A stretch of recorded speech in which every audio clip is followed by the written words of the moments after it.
Hi hello नमस्कार, मी सीमा तुमचं आणखीन एका नवीन व्हिडिओमध्ये अगदी मनापासून स्वागत करते। या इथं माझा सकाळचा स्वयंपाक चालू होता। आज मला बनवायची होती कोबीची भाजी आणि डांगरची भाजी।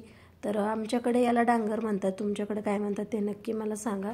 तर दोन्ही भाज्यांसाठी हिरव्या मिरचीचं वाटण लागणार होतं।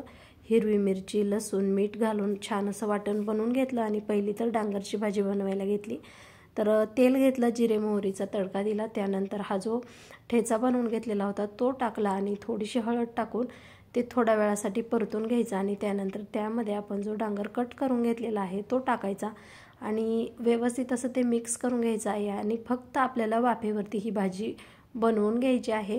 बऱ्याच लोकांना ही भाजी आवडत नाही, तशी तर मला देखील आवडत नाही, परंतु थोडीफार खायला म्हणजे एवढं काही वाटत नाही आणि आहोंना देखील नाही आवडत। परंतु मग सध्या भाज्यांचा खूपच जास्त प्रॉब्लेम आहे, त्यामुळे मग डांगर आणतोय आम्ही सध्या, तर आठवड्यातून एकदा तरी खाल्ला जातो।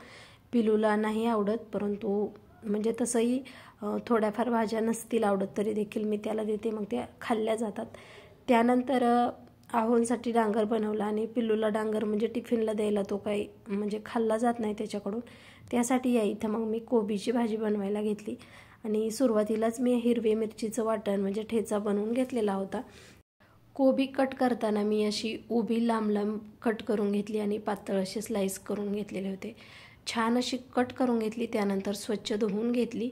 तर भाज्या कट केल्यानंतर धुवू नये असं म्हणतात, परंतु कोबी फ्लावर म्हणजे डायरेक्ट खायला मनच होत नाही, कारण त्याच्यावरती खूप जास्त औषधांची फवारणी केलेली असते। तर या इथं छान अशी भाजी बनवायला टाकली। 10-15 मिनिटानंतर छान अशी तयार होईल तोपर्यंत नवीन आणलेली कढई या इथं मी गरम करण्यासाठी ठेवलेली होती, कारण त्यावरचे जे स्टिकर आहे ना ते आपण थोडंसं भांडं गरम केलं की लगेचच इझिली निघतं।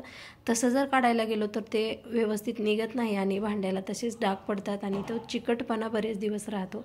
तर आजचा व्हिडिओ असा होता, कसा वाटला ते नक्की सांगा। व्हिडिओला लाईक करा आणि चॅनलला सबस्क्राईब करा। तोपर्यंत सर्वांना बाय बाय।